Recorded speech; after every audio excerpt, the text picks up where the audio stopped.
जय नमस्कार, मैं हूं राज पाठक और आप देख रहे हैं बुलेट न्यूज टीवी। देखिए, बिहार में लोकसभा चुनाव के दौरान राजद ने जो प्रयोग किया, कुशवाहा कार्ड पर जो प्रयोग किया, वो एकदम सफल सा दिखा। क्योंकि इस लोकसभा चुनाव में जो कुशवाहा वोटर कभी नीतीश और एनडीए की तरफ झुकाव दिखते थे, वो अब राजद की तरफ मूव कर चुके हैं। और उसी का इनाम है कि अब राजद ने एक बड़ा फैसला लिया है। राजद ने अब ये फैसला लिया है कि अब वो एमवाई समीकरण के साथ कुशवाहा को भी अपने साथ जोड़ करके रखेगा।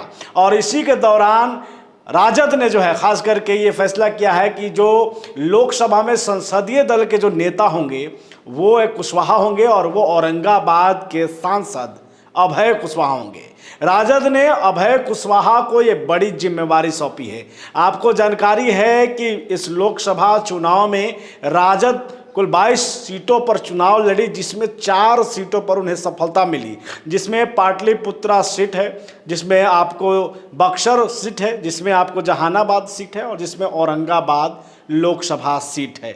औरंगाबाद लोकसभा सीट से अभय कुशवाहा बीजेपी के उम्मीदवार, 2 बार से बीजेपी के टिकट पर चुनाव जीते आ रहे सुशील सिंह को हरा करके चुनाव जीते। वहीं पर बक्सर में जो है वो बीजेपी के कैंडिडेट को हरा करके सुधाकर सिंह चुनाव जीतते हैं।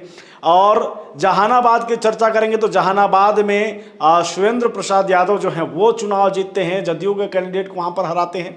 वहीं पर पाटलिपुत्रा में मीसा भारती जो कि तेजस्वी यादव की बड़ी बहन है, वो चुनाव जीतती हैं। लेकिन इसमें जो है इस वक्त राजद ने जो फैसला लिया है उसमें उन्होंने कुशवाहा को आगे करने का फैसला किया है, ताकि जो आने वाला जो चुनाव है, देखिए लालू प्रसाद यादव को मास्टरमाइंड कहा जाता है। बिहार की राजनीति में वो सबसे बड़े खिलाड़ी कहे जाते हैं और ऐसे में एमवाई समीकरण को हमेशा से राजद के साथ जोड़कर देखा जाता है। अब ऐसे में अगर कुशवाहा जो समाज है उनका वोट अगर राजद की तरफ चला जाता है तो 2025 का जो विधानसभा चुनाव होगा उसमें राजद का जो वोट परसेंटेज है वो बढ़ जाएगा, या यूँ कहिए कि जो प्रदर्शन है वो शायद और बेहतर हो जाए। यही एक कार्ड है जिसकी वजह से फिर से एक बार कुशवाहा कार्ड को खेला गया है और इस बार औरंगाबाद के जो सांसद बने हैं अभय कुशवाहा, उनको मौका दिया गया है। अभय कुशवाहा को एक मौका इस तौर पे भी दिया है क्योंकि जो औरंगाबाद लोकसभा सीट है उसे मिनी चित्तौड़गढ़ कहा जाता था, क्योंकि यहाँ पर अब तक जो है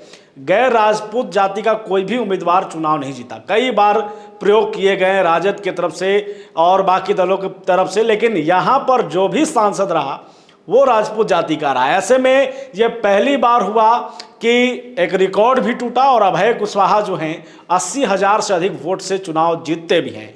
तो उन्हें चित्तौड़गढ़ जीतने का इनाम भी लालू प्रसाद यादव ने दिया है और ख़ास करके कुशवाहा को आगे करके कुशवाहा वोटरों को अपने साथ जोड़ने का ये प्रयास है। देखना ये होगा कि 2025 में ये जो लालू प्रसाद यादव, तेजस्वी यादव का ये मास्टरमाइंड प्लान है, ये सफल होता है या नहीं। फिलहाल बने रहिए हमारे साथ, जो भी खबरें आ रही है लगातार हम आपको अपडेट दे रहे हैं। बने रहिए हमारे साथ, देखते रहिए बुलेट न्यूज़ टीवी।